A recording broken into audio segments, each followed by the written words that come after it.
Bongo père et fils, une dynastie au pouvoir au Gabon depuis plus de 55 ans. Une tentative de coup d'État est en cours ce mercredi au Gabon. Un groupe de militaires a déclaré mettre fin au régime du président Ali Bongo, tout juste réélu pour un troisième mandat à la tête du pays. Celui-ci avait succédé en 2009 à son père, Omar Bongo, qui a gouverné le pays durant plus de 40 ans. Fin de dynastie au Gabon? Des militaires ont annoncé, mercredi 30 août, mettre fin au régime en place dans le pays, alors que les résultats officiels de la présidentielle de samedi venaient tout juste de consacrer la victoire du président Ali Bongo, au pouvoir depuis 14 ans et qui avait succédé à son père, Omar Bongo, lui-même resté à la tête du pays pendant 41 ans. L'opposition a régulièrement dénoncé la perpétuation d'une dynastie Bongo de plus de 55 ans à ce jour. Omar Bongo, le patriarche, au pouvoir de 1967 à 2009. Le 17 août 1960, l'indépendance du Gabon, ancienne colonie française, est proclamée. En février 1961, Léon Mba devient président. 3 ans plus tard, il est déposé lors d'un coup d'État, puis réinstallé grâce à une intervention de l'armée française. Le 12 novembre 1966, Albert Bernard Bongo, qui deviendra plus tard Omar Bongo, figure montante de la politique gabonaise, devient vice-président de Léon Mba. 1 an plus tard, en décembre 1967, à la mort de Léon Mba, Albert Bernard Bongo accède au pouvoir. Il impose le Parti démocratique gabonais, PDG, comme parti unique et dirige d'une main de fer, profitant notamment de la manne pétrolière. En 1973, converti à l'islam, il devient El Hadj Omar Bongo, nom auquel il ajoutera Ondimba, celui de son père, en 2003. Seul candidat aux élections, il est élu président en 1973, 1979 et 1986.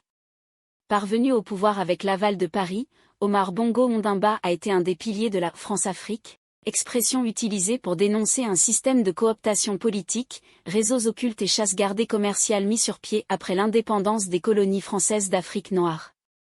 En 1989, Omar Bongo offre un Marocain de luxe à son fils Ali qui, à 29 ans, devient ministre des Affaires étrangères, pendant 2 ans. En 1999, il récupère le stratégique portefeuille de la Défense, qu'il occupera jusqu'en 2009. De janvier à avril 1990, de graves troubles sociaux tournent à l'émeute. En mai, le multipartisme est adopté, mais Omar Bongo remporte toutes les élections présidentielles, 1993, 1998 et 2005 minutes, face à une opposition qu'il parvient à diviser ou à rallier à sa cause. Les scrutins sont contestés ou suivis de violence. Des partisans d'Omar Bongo lors de la première élection présidentielle multipartite en 1993. 2009, Ali Bongo arrive au pouvoir en héritier. Le 16 octobre 2009, Ali Bongo Ondimba, dont le père est mort en juin, est investi président. En août, il a été élu lors d'un scrutin contesté. Des violences post-électorales et des pillages ont secoué Port-Gentil, dans l'ouest du pays, faisant plusieurs morts. Rapidement, l'opposition dénonce une dérive autoritaire et une personnalisation du pouvoir. La prestation de serment d'Ali Bongo en 2009. En 2010, la justice française ouvre une enquête sur le patrimoine considérable amassé en France par Omar Bongo et d'autres chefs d'État africains, ainsi que par des dirigeants syriens. C'est l'affaire des biens mal acquis. 9 enfants d'Omar Bongo sont actuellement mis en examen à Paris dans cette procédure. En décembre 2014, de violents heurts opposent manifestants de l'opposition et forces de l'ordre lors d'un rassemblement interdit réclamant le départ d'Ali Bongo, faisant officiellement un mort. Le pouvoir, confronté à une crise économique en raison du plongeon des cours du pétrole à partir de 2014 à 2015, fait face à des tensions sociales croissantes, avec des grèves dans la fonction publique et le secteur privé. Depuis 2016, turbulence pour la dynastie.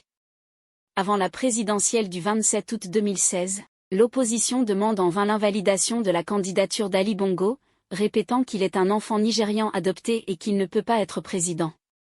Le 31 août 2016, la commission électorale annonce la réélection d'Ali Bongo face à son adversaire Jean Ping. S'ensuivent des violences sans précédent, manifestations anti-Bongo, interpellations par centaines, assemblées incendiées, assaut des forces de sécurité contre le QG de Jean Ping. Ces troubles font 3 morts selon les autorités, une trentaine selon l'opposition. Le 2 septembre, Jean Ping se proclame président élu. Mais le 24 septembre, la Cour constitutionnelle valide la réélection d'Ali Bongo. Le 2 septembre 2016, Jean Ping se proclame président élu du Gabon. Reporté 3 fois, les législatives prévues en décembre 2016 se déroulent finalement en octobre 2018 et marquent une victoire écrasante du parti au pouvoir. Le 24 octobre 2018, Ali Bongo est victime d'un accident vasculaire cérébral en Arabie Saoudite. Il est hospitalisé pendant plus d'1 mois à Riyad, puis transféré à Rabat. Les rares communications officielles sur sa santé alimentent les rumeurs. En novembre, une partie de ses pouvoirs est transférée au Premier ministre et au vice-président. La convalescence d'Ali Bongo est ponctuée par un putsch raté d'une poignée de militaires, le 7 janvier 2019. Son omnipotent directeur de cabinet, Brice Lacruche Alianga, tente à son tour de l'évincer du pouvoir en profitant de sa convalescence. Il est finalement interpellé le 3 décembre 2019. Accusé de corruption, au lendemain d'un remaniement qui a acté son éviction du gouvernement où il occupait encore la tête d'un ministère sans pouvoir. Après avoir survécu à son AVC, Ali Bongo parvient à survivre politiquement. En octobre 2021, le nom d'Ali Bongo est cité dans les Pandora Papers. La présidence dément toute implication dans cette affaire.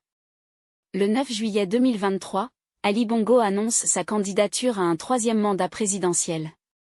Désuni contrairement au scrutin présidentiel de 2016, l'opposition dénonce un « pouvoir dynastique » après plus de 55 ans de présidence de la famille Bongo, et une pré-campagne d'Ali Bongo financée par les moyens de l'État. Mercredi 30 août 2023, Ali Bongo est officiellement réélu avec 64,27% des voix contre 30,77% pour son principal rival, Albert Ondo Ossa, qui avait dénoncé des « fraudes orchestrées par le camp Bongo 2 heures avant la clôture du scrutin.